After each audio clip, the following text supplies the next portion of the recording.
ನಮಸ್ಕಾರ, ನಾನು ಲಿಖಿತಾ ಸಾಲ್ಯನ್. ಅಸ್ತ್ರ ಗ್ರೂಪ್ ಮತ್ತು digital planet presence prime time ನ್ಯೂಸ್ಗೆ ಸ್ವಾಗತ.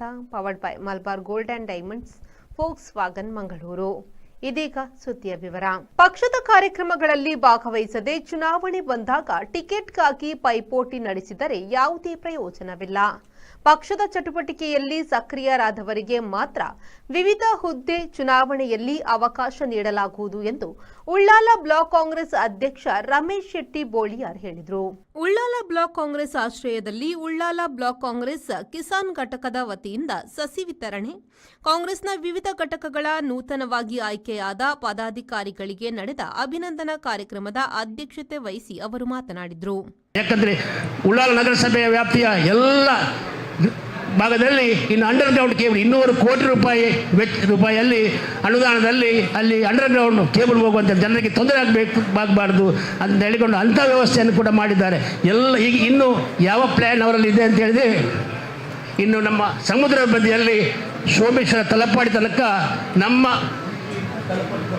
ತಲಪಾಡಿ ಬಾರ್ಡರ್ ತನಕ ಸಮುದ್ರದ ಬದಿಯಲ್ಲಿ ಕೂಡ ಒಂದು ರಸ್ತೆ ಮಾಡಿ, ಬಾಂಬೆಯಲ್ಲಿ ಯಾವ ರೀತಿ ರಸ್ತೆ ಮಾಡಿದ್ದಾರೋ ಅದೇ ರೀತಿ ಇಲ್ಲಿ ಕೂಡ ನನಗೆ ಮಾಡಬೇಕೆಂಬ ಒಂದು ಇದರಿಂದ ರಸ್ತೆಯ ಒಂದು ಪ್ಲ್ಯಾನನ್ನು ಮಾಡಿದ್ದಾರೆ. ಅದು ಎಲ್ಲ ಆಗಿದೆ, ಸ್ಕೆಚ್ ಎಲ್ಲ ಆಗಿದೆ. ಅದಲ್ಲದೆ ಇಲ್ಲಿ ಯಾವಾಗಲೂ ಇಲ್ಲಿ ಕೊರತೆ, ಸಮುದ್ರ ಕೊರತೆ ಆಗ್ತದೆ. ಅದು ಕೂಡ 70 ಕೋಟಿ ರೂಪಾಯಿ ಅನುದಾನವನ್ನು ಮಂಜೂರುಗೊಳಿಸಿ ಕೆಲಸ ಕಾರ್ಯಗಳಾಗ್ತಾ ಇದೆ. ಇದೆಲ್ಲವನ್ನು ನಾನು ಯಾಕೆ ಹೇಳ್ತೇನೆ ಅಂತ ಹೇಳಿದರೆ, ನೀವು ಕೂಡ ಪ್ರತಿಯೊಬ್ಬರು ಮಾತಾಡುವಾಗ ಇಂಥ ಯೋಜನೆಗಳನ್ನು ಅವರು ಮಾಡಿದ್ದಾರೆ ಅಂತ ಹೇಳ್ಕೊಂಡು ಸಭೆಯಲ್ಲಿ ಹೇಳಬೇಕು. ವಿರೋಧ ಪಕ್ಷದವರು ಟೀಕೆ ಟಿಪ್ಪಣಿ ಮಾಡುವಾಗ ಇಂಥ ಕೆಲಸ ಕಾರ್ಯಗಳನ್ನು ಮಾಡಬೇಕು. ಜನಪ್ರತಿನಿಧಿ ಮೂಡ ಅಧ್ಯಕ್ಷ ಸದಾಶಿವ ಉಳ್ಳಾಲ್ ಮಾತನಾಡಿ, ಪಕ್ಷದ ಎಲ್ಲಾ ಘಟಕಗಳ ಪದಾಧಿಕಾರಿಗಳು ಪ್ರತಿ ಬ್ಲಾಕ್ನಲ್ಲಿ ತಲಾ 10 ಹೊಸ ಸದಸ್ಯರನ್ನು ಸೇರಿಸುವ ಜೊತೆಗೆ ಸಕ್ರಿಯವಾಗಿ ಕಾರ್ಯನಿರ್ವಹಿಸಬೇಕು ಎಂದರು. ಕೃಷಿಕರಿಗೆ ಆಗುವಂಥ ಸವಲತ್ತುಗಳು ಸರ್ಕಾರದಿಂದ ಯಾವ ಸಿಗ್ತದೆ ಅದನ್ನು ದೊರಕಿಸುವಲ್ಲಿ ಮತ್ತು ಅದೇ ರೀತಿ ಅವರಿಗೆ ಪ್ರತಿ ವರ್ಷ ಸಸಿ ವಿತರಣೆ ಮಾಡುವಂಥ ಕಾರ್ಯಕ್ರಮವನ್ನು ಹಮ್ಮಿಕೊಂಡು ಉಳ್ಳಾಲ್ ಬ್ಲಾಕಿನಲ್ಲಿ ಕಿಸಾನ್ ಘಟಕ ಉತ್ತಮ ರೀತಿಯಲ್ಲಿ ಕೆಲಸ ನಿರ್ವಹಿಸ್ತಾ ಬಂದಿದೆ. ಕಿಸಾನ್ ಘಟಕ ಯಾವ ರೀತಿ ಕೆಲಸ ಮಾಡ್ತದೋ ಅದೇ ರೀತಿ ಪಕ್ಷದ ಎಲ್ಲ ಘಟಕಗಳು, ಅದು ಮಹಿಳಾ ಕಾಂಗ್ರೆಸ್ ಇರಲಿ, ಯುವಕ ಕಾಂಗ್ರೆಸ್ ಇರಲಿ, NS ಎಲ್ಲ ಘಟಕದವರು ಒಳ್ಳೆಯ ರೀತಿಯಲ್ಲಿ NSA ಮತ್ತು ಯೂತ್ ಕಾಂಗ್ರೆಸ್ ಬಹಳ ಇಂಪಾರ್ಟೆಂಟ್ ಕಮಿಟಿ. ಗೇರು ಅಭಿವೃದ್ಧಿ ನಿಗಮದ ಅಧ್ಯಕ್ಷೆ ಮಮತಾ ಗಟ್ಟಿ, ನಗರಸಭಾ ಅಧ್ಯಕ್ಷೆ ಶಶಿಕಲಾ, ಮುಖಂಡರಾದ ಮುಸ್ತಫಾ ಹರೇಕಳ, ಶೈಲಜಾ, ಚಂದ್ರಿಕಾ ರೈ, ಮೊಹಮ್ಮದ್ ಮೋನು ಮಲಾರ್, ಅಶ್ರಫ್ ಕೆಸಿ ರೋಡು, ಬಾಜಿಲ್ ಡಿಸೋಜಾ, ಮಹಿಳಾ ಕಾಂಗ್ರೆಸ್ ಅಧ್ಯಕ್ಷೆ ಪ್ರಭಾವತಿ ಆರ್ ಶೆಟ್ಟಿ, ಮೊಹಮ್ಮದ್ ಪುಸ್ಟಿ, ಪವನ್ ರಾಜ್, ಹಸನ್ ಕುಂಯಿ, ಅಬ್ದುಲ್ ರೆಹಮಾನ್ ಕೋಡಿಜಾಲ್, ಮನ್ಸೂರ್ ಮಂಚಿಲಾ, ಮಂಜುಳಾ ನಾಯಕ್, ಅಮಿತಾ ಅಶ್ವಿನ್, ಜಿಯಾದ್ ಮುಕಚ್ಚೇರಿ, ಮುರಳಿ ಸಾಲ್ಯಾನ್, ವಿವೇಕಾನಂದ ಸನಿಲ್ ಮೊದಲಾದವರು ಉಪಸ್ಥಿತರಿದ್ದರು. Vidyadhar Shetty, V4 news, Ullal. Manjeshwar Ragam junction ಹಾಗೂ ರೈಲ್ವೆ ನಿಲ್ದಾಣದ ಎದುರು ಭಾಗದ ರಾಷ್ಟ್ರೀಯ ಷಟ್ಪಥ ರಸ್ತೆಗೆ ತಾಗಿಕೊಂಡಿರುವ ಸರ್ವಿಸ್ ರಸ್ತೆಯ ಬಸ್ ನಿಲ್ದಾಣಕ್ಕೆ ತಾಗಿಕೊಂಡೇ ವಿದ್ಯುತ್ ಟ್ರಾನ್ಸ್ಫಾರ್ಮರ್ ಸ್ಥಾಪಿಸಿರುವುದು ಸಾರ್ವಜನಿಕರಲ್ಲಿ ಆತಂಕದ ವಾತಾವರಣ ಸೃಷ್ಟಿ ಮಾಡಿದೆ. ಪ್ರತಿದಿನವೂ ನೂರಾರು ವಿದ್ಯಾರ್ಥಿಗಳು ಹಾಗೂ ಸಾರ್ವಜನಿಕರು ಈ ಬಸ್ ನಿಲ್ದಾಣವನ್ನು ಉಪಯೋಗಿಸುತ್ತಿರುವುದು ಈ ಆತಂಕಕ್ಕೆ ಮತ್ತಷ್ಟು ಕಾರಣವಾಗಿದೆ.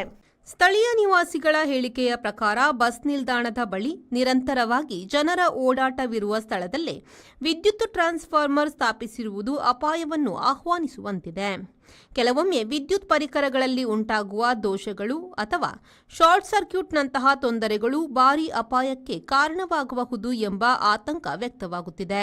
ಅಪಾಯದಂಚಿನಲ್ಲಿರುವ ಈ ಟ್ರಾನ್ಸ್ಫಾರ್ಮರ್ ಕೂಡಲೇ ಸ್ಥಳಾಂತರ ಮಾಡಬೇಕಾಗಿದೆ.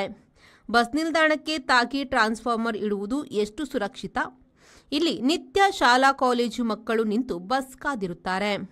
ಈ ಸಂದರ್ಭ ಯಾವುದೇ ತಾಂತ್ರಿಕ ದೋಷದಿಂದ ಅನಾಹುತ ಸಂಭವಿಸಬಹುದಾದ ಸಾಧ್ಯತೆ ಇರುವುದರಿಂದ ಅದನ್ನು ಬೇರೆ ಸುರಕ್ಷಿತ ಸ್ಥಳಕ್ಕೆ ಸ್ಥಳಾಂತರಿಸಬೇಕೆಂಬುದು ಸ್ಥಳೀಯರ ಬೇಡಿಕೆ.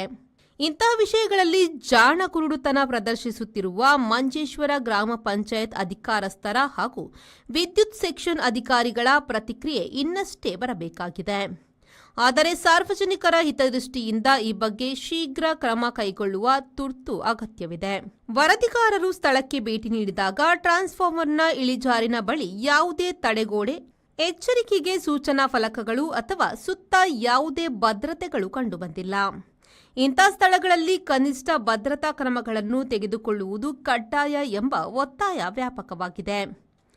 ಸಾರ್ವಜನಿಕ ಸ್ಥಳಗಳಲ್ಲಿ ವಿದ್ಯುತ್ ಉಪಕರಣಗಳ ಸ್ಥಾಪನೆ ಸಂದರ್ಭದಲ್ಲಿ ಸುರಕ್ಷತೆ ಹಾಗೂ ಸಾರ್ವಜನಿಕರ ಹಿತದೃಷ್ಟಿಯಿಂದ ಸೂಕ್ತ ಯೋಜನೆ ರೂಪಿಸುವುದು ಅಗತ್ಯ.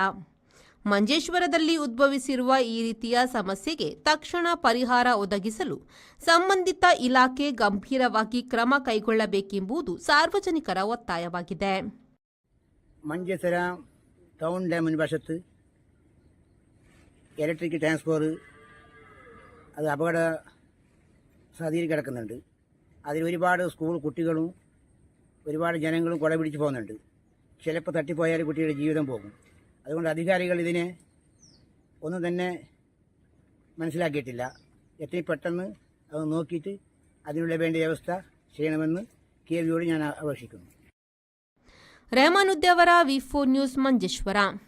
ಭಾರತ ಮತ್ತು ಬ್ರಿಟನ್ ದೇಶಗಳ ನಡುವಣ ಮುಕ್ತ ವ್ಯಾಪಾರ ಸಂಬಂಧದ ದ್ವಿಪಕ್ಷೀಯ ಒಪ್ಪಂದಕ್ಕೆ ಪ್ರಧಾನಿಗಳಾದ ಮೋದಿ ಹಾಗೂ ಸ್ಟಾರ್ಮರ್ ಅವರುಗಳು ಲಂಡನ್ನಲ್ಲಿ ಸಹಿ ಮಾಡಿದರು.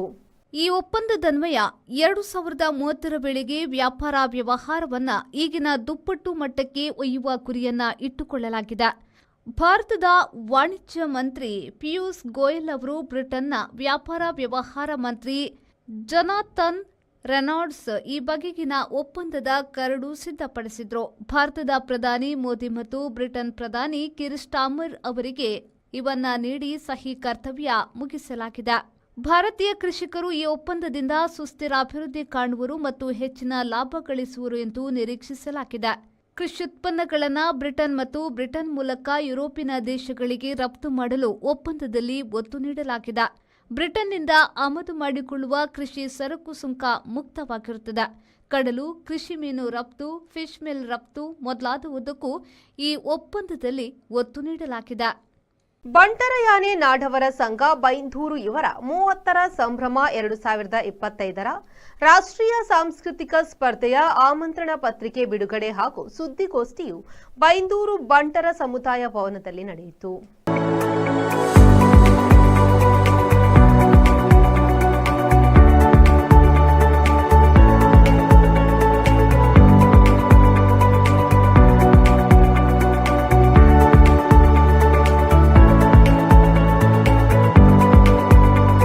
ಬಂಟರಯಾನೆ ನಾಡವರ ಸಂಘ ಬೈಂದೂರಿನ ಅಧ್ಯಕ್ಷ ಶಶಿಧರ ಶೆಟ್ಟಿ ಸಾಲ್ಗದ್ದೆ ರಾಷ್ಟ್ರೀಯ ಸಾಂಸ್ಕೃತಿಕ ಸ್ಪರ್ಧೆಯ ಆಮಂತ್ರಣ ಪತ್ರಿಕೆ ಬಿಡುಗಡೆಗೊಳಿಸಿ ಹಾಗೂ ಸುದ್ದಿಗೋಷ್ಠಿಯಲ್ಲಿ ಮಾತನಾಡಿ 30ನೇ ವರ್ಷದ ಸಂಭ್ರಮದ ಅವಧಿಯಲ್ಲಿ ಒಂದಿಷ್ಟು ಶೈಕ್ಷಣಿಕ, ಸಮಾಜಮುಖಿ ಹಾಗೂ ಪರಿಸರ ಕೇಂದ್ರಿತ ಕೆಲಸಗಳನ್ನು ನಿರ್ವಹಿಸಲು ಅಶಕ್ತರಿಗೆ ಹಾಗೂ ಅವಕಾಶಗಳಿಂದ ವಂಚಿತರಾದವರಿಗೆ ಆರ್ಥಿಕ ನೆರವು ನೀಡಲು ಸಾಧ್ಯವಾಗುತ್ತದೆ ಎಂದರು. ಸಂಘದ ಪದಾಧಿಕಾರಿಗಳೇ, ಸಮಾಜ ಬಾಂಧವರೇ, ಇದೇ ದಿನಾಂಕ 27/7/2025ರಂದು ನಮ್ಮ ಬೈಂದೂರು ವಲಯದ ಹೆಮ್ಮಾಡಿ ಜ್ಯುವೆಲ್ ಪಾರ್ಕ್ನಲ್ಲಿ ನಾವೊಂದು ರಾಷ್ಟ್ರೀಯ ಸಾಂಸ್ಕೃತಿಕ ಸ್ಪರ್ಧಾ ಕಾರ್ಯಕ್ರಮವನ್ನು ಬೆಳಿಗ್ಗೆ ಪ್ರಾರಂಭಿಸಲಿಕ್ಕಿದ್ದೇವೆ. ಈ ಸ್ಪರ್ಧೆಗೆ ಉದ್ಘಾಟನೆಗೆ ಭಾಳಷ್ಟು ನಮ್ಮ ಸಮಾಜದ ಗಣ್ಯರು, ರಾಜಕಾರಣಿಗಳು ಆಗಮಿಸಲಿಕ್ಕಿದ್ದಾರೆ. ನಂತರದಲ್ಲಿ ನಮ್ಮ ಸಂಘದ ಅತ್ಯುನ್ನತ ಪ್ರಶಸ್ತಿ ತ್ರಿಂಶತಿ ಪ್ರಶಸ್ತಿ ಇದನ್ನು ನಮ್ಮ ಸಮಾಜದ ಅಗ್ರಮಾನ್ಯ ಗಣ್ಯರಿಗೆ ನೀಡಲಿಕ್ಕಿದ್ದೇವೆ. ಆ ನಂತರದಲ್ಲಿ ನಾವು ಮಧ್ಯಾಹ್ನ ಈ ಸ್ಪರ್ಧೆ ಮುಗಿದ ನಂತರ ವಿದ್ಯಾರ್ಥಿಗಳಿಗೆ, ಸಾಧಕ ವಿದ್ಯಾರ್ಥಿಗಳಿಗೆ ಹಾಗೆ ನಮ್ಮ ವಲಯದ ಎಲ್ಲ ಕ್ಷೇತ್ರದ ಸಮಾಜದ ಆಯ್ದ ಗಣ್ಯರನ್ನು ವೇದಿಕೆಯಲ್ಲಿ ಸನ್ಮಾನಿಸಲಿಕ್ಕಿದ್ದೇವೆ. ನಂತರದಲ್ಲಿ ಪ್ರತಿಭಾ ಪುರಸ್ಕಾರ ನೆರವೇರಿಸಲಿಕ್ಕಿದ್ದೇವೆ. ಹಾಗೆ ಆರ್ಥಿಕವಾಗಿ ಹಿಂದುಳಿದ ಬಡ ವಿದ್ಯಾರ್ಥಿಗಳಿಗೆ ಸಹಾಯ ನೀಡಲಿಕ್ಕಿದ್ದೇವೆ. ಈ ಎಲ್ಲ ಕಾರ್ಯಕ್ರಮಗಳು ಅಂದು ಬೆಳಗಿನಿಂದ ಸಂಜೆ ತನಕ ಹಾಗೂ ಮಧ್ಯಾಹ್ನ ಭೋಜನ ಇದೆಲ್ಲ ವ್ಯವಸ್ಥೆಗಳೊಂದಿಗೆ ರಾಷ್ಟ್ರೀಯ ಮಟ್ಟದ ನಮ್ಮ ಸಮಾಜ ಬಾಂಧವರು ಈ ಕಾರ್ಯಕ್ರಮದಲ್ಲಿ ಭಾಗವಹಿಸಿ ಈ ಒಂದು ಕಾರ್ಯಕ್ರಮವನ್ನು ಯಶಸ್ವಿಗೊಳಿಸ್ತಾರೆ ಎನ್ನುವ ನಿರೀಕ್ಷೆ ನಮ್ಮೆಲ್ಲರಿಗಿದೆ. ಧನ್ಯವಾದಗಳು. ಬಂಟರಯಾನೆ ನಾಡವರ ಸಂಘ ಬೈಂದೂರಿನ ಉಪಾಧ್ಯಕ್ಷ ಹಾಗೂ 30ರ ಸಂಭ್ರಮದ ಸಂಚಾಲಕ ಜಗದೀಶ್ ಶೆಟ್ಟಿ ಮಾತನಾಡಿ, 30ನೇ ವರ್ಷದ ಸಂಭ್ರಮದ ವಿವಿಧ ಸೇವಾ ಚಟುವಟಿಕೆಗಳು ಮತ್ತು ವಿಸ್ತರಣಾ ಕಾರ್ಯಕ್ರಮಗಳಿಗೆ ದೊಡ್ಡ ಮೊತ್ತದ ದೇಣಿಗೆ ನೀಡಿ ಸಹಕರಿಸಿದ ಎಲ್ಲಾ ಮಹಾದಾನಿಗಳು, ಗೌರವ ಮಹಾಪೋಷಕರು, ಮಹಾಪೋಷಕರು, ಪೋಷಕರು ಹಾಗೂ ಎಲ್ಲಾ ದಾನಿಗಳ ನೆರವನ್ನು ಅತ್ಯಂತ ಗೌರವ ಮತ್ತು ಅಭಿಮಾನಗಳೊಂದಿಗೆ ನೆನಪಿಸಿಕೊಳ್ಳುತ್ತಿದ್ದೇನೆ. ಇವರೆಲ್ಲರ ಉನ್ನತ ಕೊಡುಗೆಯ ಪರಿಣಾಮವಾಗಿಯೇ ಚಾರಿತ್ರಿಕ ಮಹತ್ವದ ಕೆಲಸಗಳನ್ನು ನಿರ್ವಹಿಸಲು ಸಾಧ್ಯವಾಗಿದೆ. ಈ ಅವಧಿಯಲ್ಲಿ ನನ್ನೊಂದಿಗೆ ವಿವಿಧ ಹಂತಗಳಲ್ಲಿ ಸಹಕರಿಸಿ ಕೈಜೋಡಿಸಿದ ಸಂಘದ ಎಲ್ಲಾ ಪದಾಧಿಕಾರಿಗಳು ಹಾಗೂ ಕಾರ್ಯಕಾರಿ ಸಮಿತಿಯ ಸರ್ವ ಸದಸ್ಯರುಗಳ ನೆರವು ಮತ್ತು ಶ್ರಮವನ್ನು ವಿಶೇಷವಾಗಿ ನೆನಪಿಸಿಕೊಳ್ಳುತ್ತಿದ್ದೇನೆ ಎಂದರು. ಬಂಟರ ಯಾನೆ ನಾಡವರ ಸಂಘ ಬೈಂದೂರು ನಮ್ಮ ಅಧ್ಯಕ್ಷರಾದಂಥ ಶ್ರೀ ಸಾಲ್ಗದ್ದೆ ಶಶಿಧರ್ ಶೆಟ್ಟರವರ ನೇತೃತ್ವದಲ್ಲಿ ನಮ್ಮ ಸಂಘದ 30ನೆಯ ಸಂಭ್ರಮದ ಕಾರ್ಯಕ್ರಮ ಇದೇ ತಾರೀಕು 27 ಜುಲೈಯಂದು ಹೆಮ್ಮಾಡಿಯ ಜ್ಯುವೆಲ್ ಪಾರ್ಕಿನಲ್ಲಿ ಕಾರ್ಯಕ್ರಮ ನಡೆಯಲಿಕ್ಕಿದೆ. ಕಾರ್ಯಕ್ರಮದಲ್ಲಿ ರಾಷ್ಟ್ರಮಟ್ಟದ ಸಾಂಸ್ಕೃತಿಕ ಕಾರ್ಯಕ್ರಮ ಇರ್ಬೋದು, ವಿದ್ಯಾರ್ಥಿ ವೇತನ ಇರ್ಬೋದು, ಪ್ರತಿಭಾ ಪುರಸ್ಕಾರ ಇರ್ಬೋದು, ಹಾಗೆ ಸಾಧನೆ ಬಂದಂಥ ಹಿರಿಯರು ಅವರಿಗೆ ಸಾಧನಾ ಪ್ರಶಸ್ತಿ ಕಾರ್ಯಕ್ರಮ ಇರ್ಬೋದು, ಹಾಗೆ ಬೇರೆ ಬೇರೆ ಕಾರ್ಯಕ್ರಮಗಳನ್ನು ಅದೇ ದಿವಸ ಹಮ್ಮಿಕೊಂಡಿದ್ದೇವೆ. ಇದಕ್ಕೆ ಕಾರಣಕರ್ತರಾದಂಥ ನಮ್ಮ ಎಲ್ಲ ಪದಾಧಿಕಾರಿಗಳು ಹಾಗೂ ಬೈಂದೂರು ಬಂಟರ ಸಂಘದ ಎಲ್ಲ ಸರ್ವ ಸದಸ್ಯರು ಇದಕ್ಕೆ ಕೈ ಜೋಡಿಸಿದ್ದಾರೆ. ಅವರೆಲ್ಲರೂ ಈ ಒಂದು ಸಾಧನೆ, ಈ ಒಂದು ಕಾರ್ಯಕ್ರಮ ಇರ್ಬೋದು ತುಂಬವಾಗಿ ಯಶಸ್ವಿಗೊಳಿಸಲಿ ತಮ್ಮ ಪಾಲನ್ನು ಕೈಗೊಂಡಿದ್ದಾರೆ ಅಂತ ಹೇಳೋದು ತಪ್ಪಾಗಲಾರದು. ತಾವೆಲ್ಲರೂ ಆ ದಿವಸ ಉತ್ತಮವಾದಂಥ ನಾವು ಕಾರ್ಯಕ್ರಮ ಮಾಡಲಿಕ್ಕಿದ್ದೇವೆ ಅಂತ ಹೇಳುತ್ತಾ ನಾನು ಎಲ್ಲ ಸಂಘದ ಪದಾಧಿಕಾರಿಗಳಿಗೂ ಕೃತಜ್ಞತೆ ಸಲ್ಲಿಸುತ್ತೇನೆ. ಈ ಸಂದರ್ಭದಲ್ಲಿ ವಿದ್ಯಾರ್ಥಿ ವೇತನ ಸಂಚಾಲಕ ವಸಂತ ಹೆಗ್ಡೆ ಅರೆಶಿರೂರು, ಜೊತೆ ಕಾರ್ಯದರ್ಶಿ ಜಯರಾಮ ಶೆಟ್ಟಿ ಗಂಟಿಹೊಳೆ, ಸಂಘಟನಾ ಕಾರ್ಯದರ್ಶಿ ಸಂತೋಷ್ ಕುಮಾರ್ ಶೆಟ್ಟಿ, ಅತಿಥಿ ಸತ್ಕಾರದ ಉಸ್ತುವಾರಿ ಪ್ರಭಾಕರ್ ಶೆಟ್ಟಿ, ಶ್ಯಾಮ್ ಸುಂದರ್ ಶೆಟ್ಟಿ ನಾಕಟ್ಟೆ, ಸತೀಶ್ ಶೆಟ್ಟಿ ಸೂಕುಂದ, ಅಣ್ಣಪ್ಪ ಶೆಟ್ಟಿ ಕಾಲ್ತೋಡು, ಶರತ್ ಶೆಟ್ಟಿ ಉಪ್ಪುಂದ, ಉದಯ್ ಶೆಟ್ಟಿ ಉಪ್ಪುಂದ, ಭರತ್ ಶೆಟ್ಟಿ ಮತ್ತಿತರರು ಸುದ್ದಿಗೋಷ್ಠಿಯಲ್ಲಿ ಹಾಜರಿದ್ದರು. ಬಂಟರ ಯಾನೆ ನಾಡವರ ಸಂಘ ಬೈಂದೂರಿನ 30ರ ಸಂಭ್ರಮದ ಕಾರ್ಯದರ್ಶಿ ವಿಶ್ವನಾಥ ಶೆಟ್ಟಿ ಗಾಯಾಡಿ ಸ್ವಾಗತಿಸಿ ಕಾರ್ಯಕ್ರಮ ನಿರೂಪಿಸಿದರು. ಬಂಟರ ಯಾನೆ ನಾಡವರ ಸಂಘ ಬೈಂದೂರಿನ ಪ್ರಧಾನ ಕಾರ್ಯದರ್ಶಿ ನಿತಿನ್ ಬಿ ಶೆಟ್ಟಿ ವಂದಿಸಿದರು. 30ರ ಸಂಭ್ರಮದ ಒಂದು ಸಾಕ್ಷಿಗಾಗಿ, ಸಂಕೇತಕ್ಕಾಗಿ ನಮ್ಮ ಸಮಾಜ ಬಾಂಧವರ ಸಾಂಸ್ಕೃತಿಕ ಕಲರವವನ್ನು ನಾವಿವತ್ತು ಬೈಂದೂರು ಬಂಟರ ಸಂಘದ ವತಿಯಿಂದ ನಡೆಸ್ತಾ ಇದ್ದೇವೆ. ರಾಷ್ಟ್ರೀಯ ಮಟ್ಟದ ಸಾಂಸ್ಕೃತಿಕ ಸ್ಪರ್ಧೆ. ಈ ರಾಷ್ಟ್ರೀಯ ಮಟ್ಟದ ಸಾಂಸ್ಕೃತಿಕ ಸ್ಪರ್ಧೆಗೆ ಈಗಾಗಲೇ 8 ತಂಡಗಳು ನೋಂದಾಯಿಸಿಕೊಂಡಿದ್ದು, ಜುಲೈ 27ರಂದು ನಡೆಯುವಂಥ ಈ ಒಂದು 30ರ ಸಂಭ್ರಮದಲ್ಲಿ ಪ್ರದರ್ಶನಗೊಳ್ಳಲಿದೆ. ಅತ್ಯುತ್ತಮ ತಂಡಗಳನ್ನು ಪ್ರಥಮ, ದ್ವಿತೀಯ ಹಾಗೂ ತೃತೀಯ ಸ್ಥಾನಕ್ಕೆ ಆಯ್ಕೆ ಮಾಡಲಿದ್ದೇವೆ. ರಾಷ್ಟ್ರ ಮಟ್ಟದಲ್ಲಿ ಗುರುತಿಸಿಕೊಂಡಿರುವ ತೀರ್ಪುಗಾರರಿಂದ ಅವರಿಗೆ ಆ ಒಂದು ಕಾರ್ಯಕ್ರಮವನ್ನು ಮೌಲ್ಯೀಕರಿಸಲಿದ್ದೇವೆ. ಜೊತೆಗೆ ಈ ಕಾರ್ಯಕ್ರಮದ ಮೂಲಕ ನಮ್ಮ ಬಂಟ ಸಮುದಾಯ ಒಂದಾಗುವ, ವಿಭಿನ್ನ ಭಾಷೆ ಮತ್ತು ಸಂಸ್ಕೃತಿಗಳ ಕಲರವಕ್ಕೆ ಸಾಕ್ಷಿಯಾಗುವ ಈ ಕಾರ್ಯಕ್ರಮಕ್ಕೆ ನೀವೆಲ್ಲರೂ ಕೈ ಜೋಡಿಸೋಣ ಅಂತ ಹೇಳ್ತಾ ಮತ್ತೊಮ್ಮೆ ಎಲ್ಲರಿಗೂ ಕೂಡ ಶುಭ ಕಾಮನೆಗಳು. ಜೆಪಿ ಬಡಾಕೆರೆ, ವಿ4 ನ್ಯೂಸ್ ಬೈಂದೂರು. ನಕಲಿ ಬಿಲ್ ಮಾಡಲು ಒತ್ತಡ ಹಾಕಿದ ಸೀನಿಯರ್ ಇಬ್ಬರ ಹೆಸರು ಬರೆದು ಅಸ್ಸಾಂನ ಲೋಕೋಪಯೋಗಿ ಇಲಾಖೆಯ ಮಹಿಳಾ ಸಹ ಇಂಜಿನಿಯರ್ ಆತ್ಮಹತ್ಯೆ ಮಾಡಿಕೊಂಡಿರುವ ಬಗ್ಗೆ ವರದಿಯಾಗಿದೆ. 30ರ ಪ್ರಾಯದ ಜ್ಯೋತಿಷ ದಾಸ್ ಆತ್ಮಹತ್ಯೆ ಮಾಡಿಕೊಂಡಿರುವ ಅಸಿಸ್ಟೆಂಟ್ ಎಂಜಿನಿಯರ್. ಅವರ ಬಾಡಿಗೆ ಮನೆಯಲ್ಲಿ ಅವರ ಶವ ದೊರೆತಿದ್ದು, ಇಬ್ಬರು ಸೀನಿಯರ್ಗಳ ಹೆಸರನ್ನ ಬರೆದಿಟ್ಟ ಡೆತ್ ನೋಟ್ ಕೂಡ ಸಿಕ್ಕಿದೆ. ಮಾಡದ ಕೆಲಸಕ್ಕೆ ಬಿಲ್ ನೀಡುವಂತೆ ಇಬ್ಬರು ನನಗೆ ಮಾನಸಿಕ ಹಿಂಸೆ ನೀಡಿದ್ದಾರೆ ಎಂದು ಪತ್ರದಲ್ಲಿ ಹೇಳಲಾಗಿದೆ. ತೀವ್ರವಾದ ಖಿನ್ನತೆಗೆ ನನ್ನನ್ನ ದೂಡುವಂತೆ ಕಂಡಿದ್ದರಿಂದ ಈ ಅತಿರೇಕದ ನಿರ್ಧಾರಕ್ಕೆ ಬಂದಿರುವುದಾಗಿಯೂ ಪತ್ರ ಹೇಳುತ್ತದೆ. ಈ ಸಂಬಂಧ ಮೃತಳ ಮನೆಯವರು ದೂರು ನೀಡಿದ್ದು, ಮರಣಪತ್ರದ ಮೇಲೆ ಎಫ್ಐಆರ್ ದಾಖಲಿಸಲಾಗಿದೆ. ಸೀನಿಯರ್ ಇಂಜಿನಿಯರ್ಗಳಾದ ದಿನೇಶ್ ಮೇದಿ ಶರ್ಮಾ ಹಾಗೂ ಅಮಿನುಲ್ ಇಸ್ಲಾಂ ಎಂಬುವರ ಮೇಲೆ ಪ್ರಥಮ ಮಾಹಿತಿ ವರದಿಯನ್ನ ಸಲ್ಲಿಸಲಾಗಿದೆ. ಅಸ್ಸಾಂ ಮುಖ್ಯಮಂತ್ರಿ ಹಿಮಂತ್ ಬಿಸ್ವಾ ಶರ್ಮಾ ಅವರು ಸಮಗ್ರ ತನಿಖೆಗೆ ಆದೇಶಿಸಿದ್ದಾರೆ. ನಟ ದರ್ಶನ್ಗೆ ಜಾಮೀನು ನೀಡುವಾಗ ಬಿಡುಗಡೆಯ ಮಾದರಿಯ ಆದೇಶದಂತೆ ಜಾಮೀನು ನೀಡಿರುವ ಹೈಕೋರ್ಟ್ ಅನ್ನು ಸುಪ್ರೀಂ ಕೋರ್ಟ್ ತರಾಟೆಗೆ ತೆಗೆದುಕೊಂಡಿತು. ನಟ ದರ್ಶನ್ಗೆ ದೀರ್ಘ ಜಾಮೀನು ನೀಡಿರುವುದನ್ನು ಕರ್ನಾಟಕ ಸರ್ಕಾರದ ಪರ ಸುಪ್ರೀಂ ಕೋರ್ಟಿನಲ್ಲಿ ಪ್ರಶ್ನಿಸಲಾಗಿತ್ತು. ರೇಣುಕಾಸ್ವಾಮಿಗೆ ಚಿತ್ರಹಿಂಸೆ ನೀಡಿ ಕೊಂದಿರುವ ಪ್ರಕರಣದಲ್ಲಿ ಹೈಕೋರ್ಟ್ ಜಾಮೀನು ನೀಡಿತ್ತು. ಎರಡನೆಯ ಬಾರಿ ಸುಪ್ರೀಂ ಕೋರ್ಟ್ ಜಾಮೀನು ನೀಡಿರುವ ಹೈಕೋರ್ಟ್ ವಿಧಾನವನ್ನು ತರಾಟೆಗೆ ತೆಗೆದುಕೊಂಡಿತು. ಗುರುವಾರದ ವಿಚಾರಣೆಯ ಬಳಿಕ ತೀರ್ಪನ್ನು ಶುಕ್ರವಾರಕ್ಕೆ ಕಾಯ್ದಿರಿಸಿದ ಸರ್ವೋಚ್ಚ ನ್ಯಾಯಾಲಯವು ಹೈಕೋರ್ಟ್ ಜಾಮೀನು ನೀಡಿರುವ ವಿಧಾನ ಪ್ರಶ್ನಾರ್ಹವಾಗಿದೆ ಎಂದು ಹೇಳಿತು. ಸುಪ್ರೀಂ ನ್ಯಾಯಮೂರ್ತಿಗಳಾದ ಜೆಬಿ ಪರ್ದಿವಾಲಾ, ಆರ್ ಮಹದೇವನ್ ಅವರುಗಳಿದ್ದ ಪೀಠವು ನಾವು ಬಿಡುಗಡೆ ಇಲ್ಲವೇ ಶಿಕ್ಷೆಯ ತೀರ್ಪನ್ನು ನೀಡುವುದಿಲ್ಲ, ಹೈಕೋರ್ಟ್ ಜಾಮೀನು ವಿಧಾನ ಪ್ರಶ್ನಾರ್ಹ ಎಂಬುದನ್ನು ಎತ್ತಿ ಹೇಳುವುದಾಗಿ ಹೇಳಿತು. 2024ರ ಡಿಸೆಂಬರ್ನಲ್ಲಿ ನಟ ದರ್ಶನ್ಗೆ ಜಾಮೀನು ನೀಡುವಾಗ ಹೈಕೋರ್ಟ್ ನ್ಯಾಯಾಧೀಶರು ಬಳಸಿದ ಭಾಷೆ ಕಾನೂನು ವಿಧಿಯನ್ನು ಮೀರಿದ್ದಾಗಿತ್ತು ಎಂದು ಸುಪ್ರೀಂ ಅಭಿಪ್ರಾಯಪಟ್ಟಿತು. ಟ್ರಯಲ್ ಕೋರ್ಟಿನಲ್ಲಿ ತಪ್ಪಾದರೆ ಒಪ್ಪಬಹುದು, ಹೈಕೋರ್ಟ್ನಲ್ಲಿ ತಪ್ಪಾಗುವುದು ಸರಿಯಲ್ಲ ಎಂದು ಸಹ ಸುಪ್ರೀಂ ನ್ಯಾಯಾಧೀಶರುಗಳು ಹೇಳಿದರು. ಬ್ಯೂರೋ ರಿಪೋರ್ಟ್, ವಿ4 ನ್ಯೂಸ್, ದೆಹಲಿ. ಬೈಂದೂರಿನ ಮಹಾರಾಜಸ್ವಾಮಿ ಶ್ರೀ ವರಾಹ ದೇವಸ್ಥಾನದಲ್ಲಿ ಕರ್ಕಾಟಕ ಅಮಾವಾಸ್ಯೆ ಜಾತ್ರೆ ಸಂಭ್ರಮ. ಶುಭ ಮುಹೂರ್ತದಲ್ಲಿ ದೇವರ ಮುಂಭಾಗದಲ್ಲಿ ಶಾಸಕ ಗುರುರಾಜ್ ಗಂಟಿಹೊಳೆ ನೂತನ ದೇವಾಲಯದ ನೀಲಿನಕ್ಷೆಯನ್ನು ಅನಾವರಣಗೊಳಿಸಿದರು.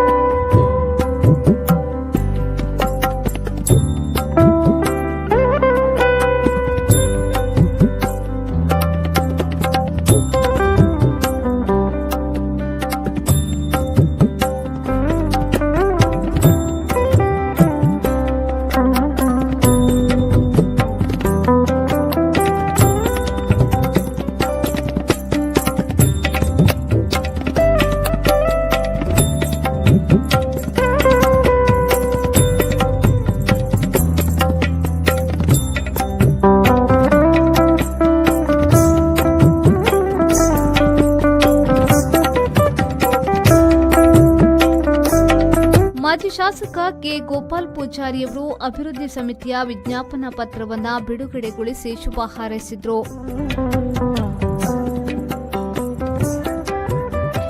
ಪಶ್ಚಿಮದಲ್ಲಿ ಭೋರ್ಗರೆಯುವ ಅರಬ್ಬಿ ಸಮುದ್ರದ ಪೂರ್ವದಲ್ಲಿ ಮಂದಗಮನಿಯಾಗಿ ಸಾಗುತ್ತಿರುವ ಸೌಪರ್ಣಿಕ ನದಿ ಮಧ್ಯದಲ್ಲಿ ತ್ರಿಕೋನಾಕೃತಿಯ ಭೂಶೃಂಗದಲ್ಲಿ ರಾಷ್ಟ್ರೀಯ ಹೆದ್ದಾರಿ 66ರ ಪಾರ್ಶ್ವದಲ್ಲಿ ಶ್ರೀ ಗಂಗಾಧರ ಸ್ವಾಮಿ ಸಹಿತವಾಗಿ ಆದಿನಾರಾಯಣನು, ಶ್ರೀ ವರಹ, ಶ್ರೀ ವಿಷ್ಣು, ಶ್ರೀ ನರಸಿಂಹ ಅವತಾರಗಳಲ್ಲಿ ನೆಲೆ ನಿಂತಿರುವ ಶ್ರೀ ವರಹ ಸ್ವಾಮಿ ದೇವಾಲಯವೆಂದು ಖ್ಯಾತಿಗೊಂಡಿರುವ ಈ ಕ್ಷೇತ್ರವು ಬಹು ಪ್ರಾಚೀನವಾದ ವಿಶಿಷ್ಟಗಳ ಕೇಂದ್ರ. ಇತಿಹಾಸಕಾರರ ಅಭಿಪ್ರಾಯದಂತೆ ದೇವಮೂರ್ತಿಗಳು ಬಹು ಪುರಾತನವಾಗಿದ್ದು ಸುಮಾರು 2000 ವರ್ಷಗಳ ಇತಿಹಾಸವಿರುವ ಕಲಿಯುಗದ ಮಧ್ಯಕಾಲದ ದೇವಳ ಇದಾಗಿದೆ.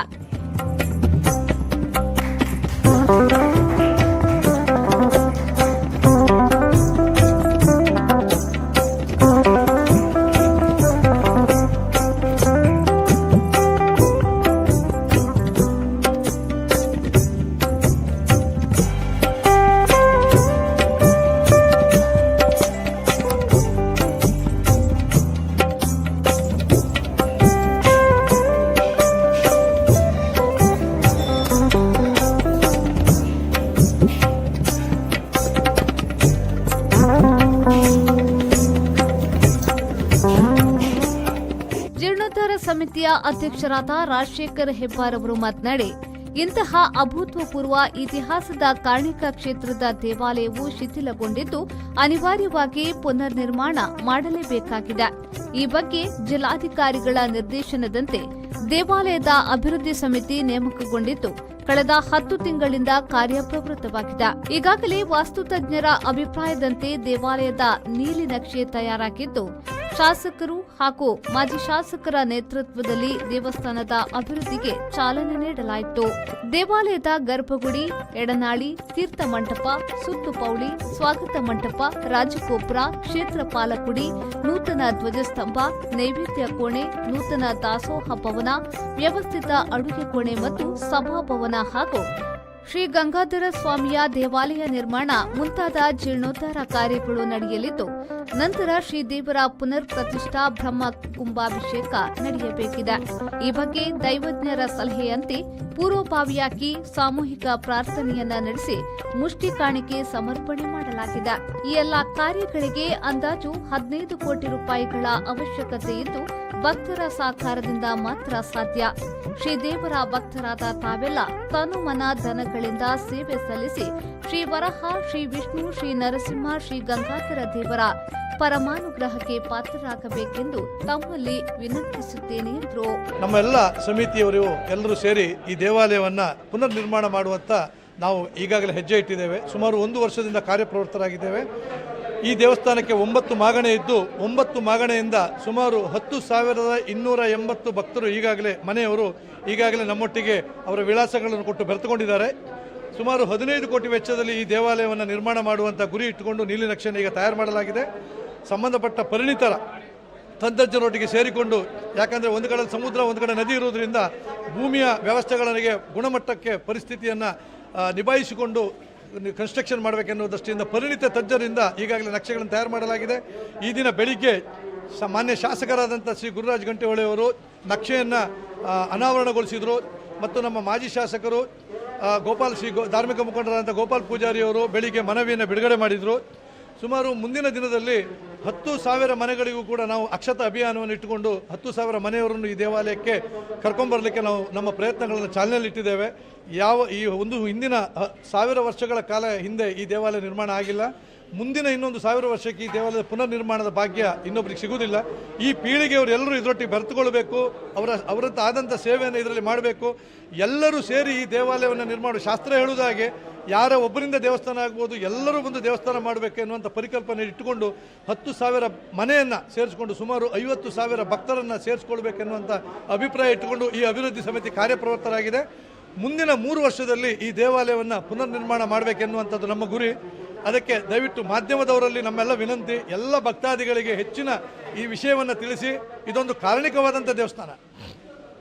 ಮಳೆಗೆ ಎಲ್ಲಿ ಮಳೆ ಕಡಿಮೆ ಆಯಿತು ಇಲ್ಲಿಗೆ ಬಂದು ಪ್ರಾರ್ಥನೆ ಮಾಡ್ತಾರೆ, ಮಳೆ ಜಾಸ್ತಿ ಆಯಿತು ಇಲ್ಲಿ ಬಂದು ಪ್ರಾರ್ಥನೆ ಮಾಡ್ತಾರೆ. ನವವಧುವರಗಳಿಗೆ ಮೊದಲು ಜಾತಕಗಳು ಇಲ್ಲದಿದ್ದಾವಾಗ ಇಲ್ಲಿಗೆ ಬಂದು ಪ್ರಸಾದವನ್ನು ಕೇಳುವಂಥ ಪದ್ಧತಿ ಇತ್ತು. ಆ ಪ್ರಸಾದವನ್ನು ತೆಗೆದುಕೊಂಡ ಮೇಲೆ ಪ್ರಸಾದ ಕೂಡಿ ಬಂದರೆ ಮದುವೆ, ಕೂಡಿ ಇಲ್ಲದ್ರೆ ಮದುವೆ ಇಲ್ಲ. ಆ ಮದುವೆ ಆದ ನಂತರ ನವವಧುಗಳು ಬಂದು ದಂಪತಿಗಳು ಬಂದು ಇಲ್ಲಿ ಪ್ರಾರ್ಥನೆ ಮಾಡಿ ಸಮುದ್ರ ಸ್ನಾನವನ್ನು ಮಾಡಿದರೆ ಇಲ್ಲಿ ಎಲ್ಲ ಪಾಪಗಳು ಪ್ರಾಯಶ್ಚಿತ್ತವಾಗಿ ಸತ್ಪುತ್ರರು ಹುಟ್ಟುತ್ತಾರೆ ಎನ್ನುವಂಥದ್ದು ಒಂದು ಪ್ರತೀತಿ. ಹಾಗೆ ಮಹಾರಾಜ ಸ್ವಾಮಿ ಎನ್ನುವಂಥ ಹೆಸರು, ಮಹಾರಾಜ ಒಬ್ಬ 18 ವರ್ಷಗಳ ದಿಗ್ವಿಜಯವನ್ನು ಪೂರೈಸಿ ಮನೆಗೆ ಬರುವಾಗ ರಾಣಿಯ ಅಂತಃಪುರದಲ್ಲಿ ಒಬ್ಬ ಪುರುಷ ಹುಡುಗ ಮಲಗಿರುವುದನ್ನು ನೋಡಿ ಕೋಪಗೊಂಡು ಅವನ ಕುತ್ತಿಗೆಯನ್ನು ಕತ್ತರಿಸ್ತಾನೆ. ರಾಣಿ ಎದ್ದವಳು ಪ್ರಾರಂಭವನ್ನು ಮಾಡ್ತಾಳೆ, ಸ್ವಂತ ಮಗನನ್ನೇ ನೀನು ಕೊಂದಿಯಲ್ಲ, ನಿನಗೆ ಗೊತ್ತಿಲ್ಲದೆ ನೀನು ಅಚಾತುರ್ಯವನ್ನು ಮಾಡಿಬಿಟ್ಟೆ, ನೀನು ಹೋಗುವಾಗ ನಾನು ಗರ್ಭಿಣಿಯಾಗಿದ್ದೆ ಅಂತ. ಆ ಪಶ್ಚಾತ್ತಾಪದಿಂದ ಬೆಂದಂಥ ರಾಜ ಕುಲಪುರೋಹಿತರನ್ನು ಕುಲಗುರುಗಳನ್ನು ಕೇಳಿದಾಗ ಅವರು ವಿಷ್ಣುವನ್ನು ಪ್ರಾರ್ಥನೆ ಮಾಡು, ಆ ವಿಷ್ಣುವನ್ನು ಪ್ರಾರ್ಥನೆ ಮಾಡಿದಂಥ ಜಾಗ ಎನ್ನುವಂಥ ಅಭಿಪ್ರಾಯವನ್ನು ವಿಷ್ಣುವನ್ನು ಅವನು ಪರಿಪರಿಯಾಗಿ ಬೇಡಿದಾಗ ವಿಷ್ಣು ಅವರಿಗೆ ಹೇಳ್ತಾರೆ, ನಾನು ಸ್ವಪ್ನದಲ್ಲಿ ಬಂದು ವಿಷ್ಣು ಹೇಳುವಂಥದ್ದು, ನಾನು ವರಾಹ ವಿಷ್ಣು ನರಸಿಂಹನಾಗಿ ನಾನು ಕಡಲ ತಡಿಯಲ್ಲಿ ನೆಲೆಸಿದ್ದೇನೆ, ಅಲ್ಲಿವರೆಗೆ ಹೋಗು, ದೋಣಿಯಲ್ಲಿ ಹೋಗು, ನಾನು ಅಲ್ಲಿ ನಿಲ್ತೇನೆ ನಿನಗೆ, ಅಲ್ಲಿ ಬಂದು ನನ್ನ ಆರಾಧನೆ ಮಾಡಿ ಗುಡಿಯನ್ನು ಕಟ್ಟು, ನಿನ್ನ ಎಲ್ಲ ಪಾಪಗಳು ಪ್ರಾಯಶ್ಚಿತ್ತ ಆಗ್ತದೆ ಅಂತ. ಅದೇ ರೀತಿ ಮಹಾರಾಜ ಬಂದಾಗ ಇಲ್ಲಿ ಬಂದು ದೋಣಿ ನಿಲ್ತದೆ, ದೋಣಿ ನಿಂತಾಗ ಆತ ಇಲ್ಲಿ ನೋಡಿದಾಗ ವರಾಹ ವಿಷ್ಣು ನರಸಿಂಹರ ಚಿಕ್ಕ ಒಂದು ಗುಡಿ ಇರ್ತದೆ, ಅವ ಇಲ್ಲೇ ಆರಾಧನೆಯನ್ನು ಮಾಡಿ ಪ್ರಾರ್ಥನೆಯನ್ನು ಮಾಡಿ ಇಲ್ಲಿ ತಪಸ್ಸನ್ನು ಆಚರಿಸಿ ತನ್ನ ಪಾಪವನ್ನು ಪ್ರಾಯಶ್ಚಿತ್ತ ಮಾಡಿಕೊಂಡು ಇಲ್ಲಿ ಗುಡಿಯನ್ನು ಕಟ್ತಾನೆ. ಆದ್ದರಿಂದ ಮಹಾರಾಜ ಸ್ವಾಮಿ ದೇವಸ್ಥಾನ ಮರವಂತೆ ಎನ್ನುವಂಥದ್ದು. ಮತ್ತು ಆಮೇಲೆ ನಂತರ ಜನರು ಮಾತಾಡ್ತಾ ಅದನ್ನು ಮಾರಸ್ವಾಮಿ ಅಂತ ಹೇಳಿದರು. ಇಂಥ ಮಕ್ಕಳನ್ನು ಕೊಂದಂಥ ಪಾಪಕ್ಕೆ ಪ್ರಾಯಶ್ಚಿತ್ತವಾಗುವಂಥ ಈ ಒಂದು ಕಾರಣಿಕ ಕ್ಷೇತ್ರದಲ್ಲಿ ಇಲ್ಲಿ ಬಂದು ಸಮುದ್ರ ಸ್ನಾನವನ್ನು ಮಾಡಿ ನದಿಯನ್ನು ಸ್ನಾನ ಮಾಡಿದರೆ ಸರ್ವ ಪಾಪಗಳು ಪ್ರಾಯಶ್ಚಿತ್ತ ಆಗ್ತದೆ ಎನ್ನುವಂಥ ಐತಿಹ್ಯ ಇದೆ. ಇಂಥ ಒಂದು ಅದ್ಭುತವಾದಂಥ ಕಾರ್ಯಕ್ಕೆ ಕ್ಷೇತ್ರಕ್ಕೆ ಎಲ್ಲ ಭಕ್ತಾದಿಗಳು ಬಂದು ಇಲ್ಲಿ ಭಾಗವಹಿಸಿ ದೇವರ ಕೃಪೆಗೆ ಪಾತ್ರರಾಗಿ ಅವರ ಹಿಂದಿನ ಕರ್ಮದ, ಮುಂದಿನ ಜನ್ಮದ, ಈ ಜನ್ಮದ ಎಲ್ಲ ಪಾಪಗಳನ್ನು ನಾಶ ಮಾಡಿಕೊಂಡು ಮೋಕ್ಷ ಪ್ರಾಪ್ತಿಯಾಗ್ತದೆ ಎನ್ನುವಂಥದ್ದು ಎಲ್ಲ ಹಿಂದಿನ ನಮ್ಮ ಅಷ್ಟಮಂಗಲದಲ್ಲಿ ಕೂಡ ಬಂದಂಥ ವಿಚಾರ. ಆದ್ದರಿಂದ ಈ ಕಾರ್ಯಕ್ರಮದಲ್ಲಿ, ಈ ಸೇವೆಯಲ್ಲಿ ಎಲ್ಲರೂ ಭಾಗವಹಿಸಿ ದೇವರ ಕೃಪೆಗೆ ಪಾತ್ರರಾಗಬೇಕಂತೇಳಿ ಎಲ್ಲ ದೇವಸ್ಥಾನದ ಜೀರ್ಣೋದ್ಧಾರ ಸಮಿತಿಯ ಗೌರವಾಧ್ಯಕ್ಷರಾದ ಗುರುರಾಜ್ ಗಂಟಿಹೊಳೆಯವರು ಮಾತನಾಡಿ, 2000 ವರ್ಷ ಹೊಂದಿರುವ ಇತಿಹಾಸ ಪ್ರಸಿದ್ಧ ಈ ದೇವಾಲಯ ಜೀರ್ಣೋದ್ಧಾರ ಕಾರ್ಯಕ್ಕೆ ಮುಂದಾಗಿದ್ದೇವೆ. ತಾವೆಲ್ಲರೂ ಹೆಚ್ಚಿನ ಸಂಖ್ಯೆಯಲ್ಲಿ ಈ ಒಂದು ಪುಣ್ಯ ಕಾರ್ಯದಲ್ಲಿ ಕೈ ಜೋಡಿಸಬೇಕು ಎಂದು ಕೇಳಿಕೊಂಡರು.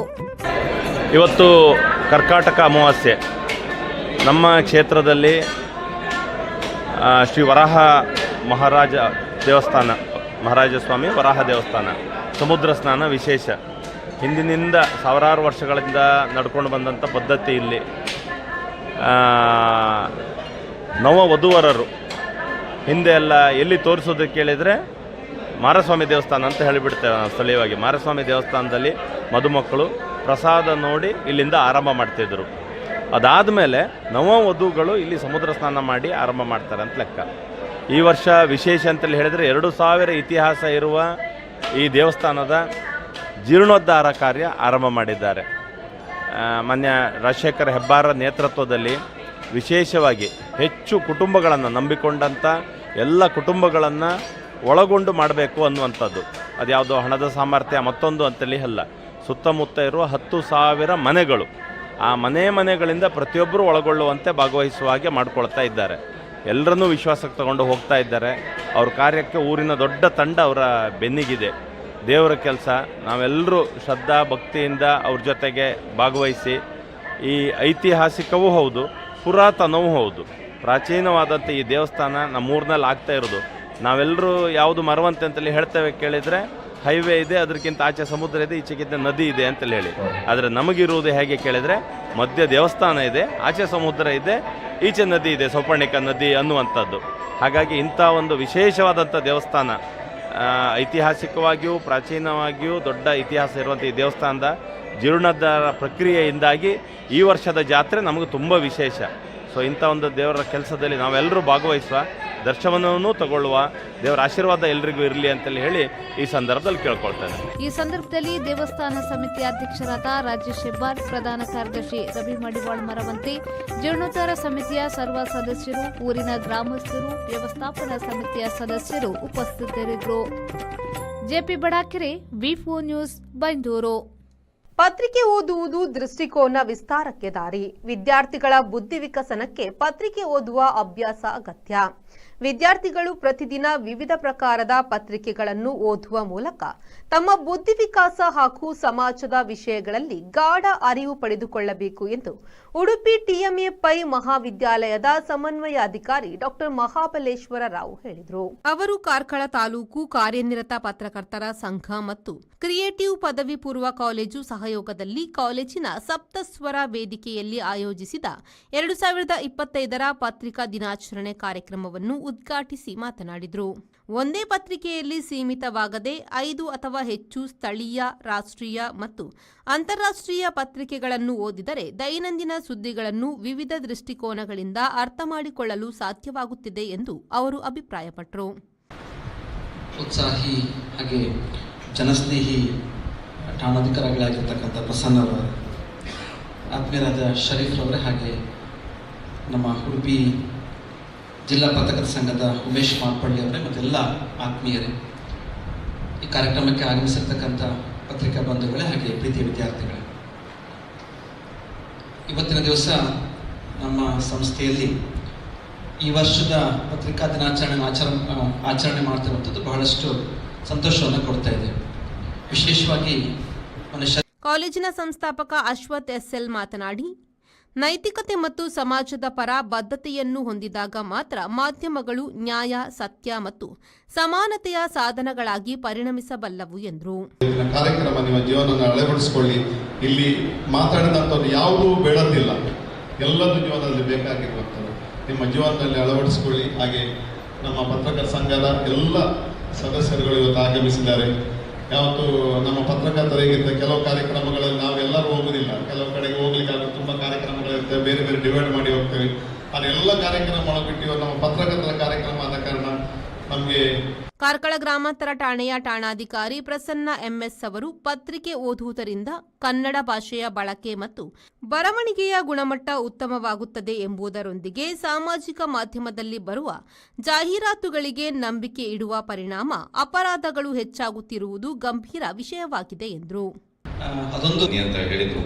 ಮತ್ತೆ ಇವತ್ತು ಒಂದು ಈ ಕಾರ್ಯಕ್ರಮ ತುಂಬ ಅರ್ಥಪೂರ್ವವಾಗಿದೆ. ಏನಕ್ಕೆ ಕಾರ್ಯಕ್ರಮ ಇಲ್ಲೇ ಮಾಡಿದ್ದಾರೆ,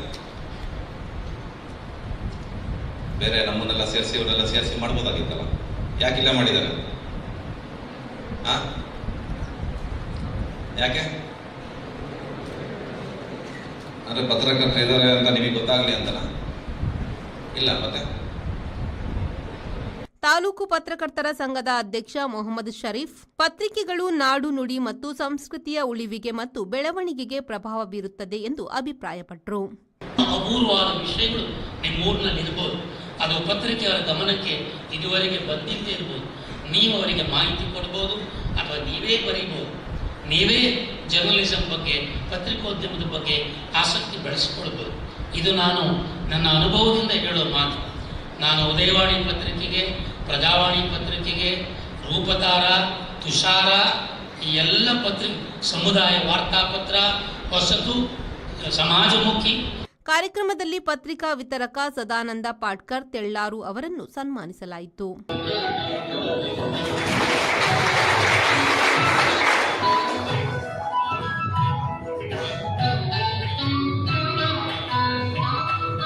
ಈ ಸಂದರ್ಭ ಸಂಘದ ಕಾರ್ಯದರ್ಶಿ ಹರೀಶ್ ಆಚಾರ್ಯ, ಕೋಶಾಧಿಕಾರಿ ಕೆಎಂ ಖಲೀಲ್, ಜಿಲ್ಲಾ ಪ್ರತಿನಿಧಿ ಉದಯಕುಮಾರ್ ಮುಣ್ಕೂರು, ಉಡುಪಿ ಜಿಲ್ಲಾ ಪತ್ರಕರ್ತರ ಸಂಘದ ಉಮೇಶ್ ಮಾರ್ಪಳ್ಳಿ ಉಪಸ್ಥಿತರಿದ್ದರು. ಹಿರಿಯ ಪತ್ರಕರ್ತ ವಾಸುದೇವ ಭಟ್ ಸ್ವಾಗತಿಸಿದ್ರು. ಉಪನ್ಯಾಸಕಿ ಪ್ರಿಯಾಂಕಾ ಕಾರ್ಯಕ್ರಮ ನಿರೂಪಿಸಿದ್ರು ಮತ್ತು ಅವಿನ್ ಶೆಟ್ಟಿ ಧನ್ಯವಾದ ಸಲ್ಲಿಸಿದ್ರು. ಕೆಎಂ ಖಲೀಲ್, ವಿ4 ನ್ಯೂಸ್, ಕಾರ್ಕಳ.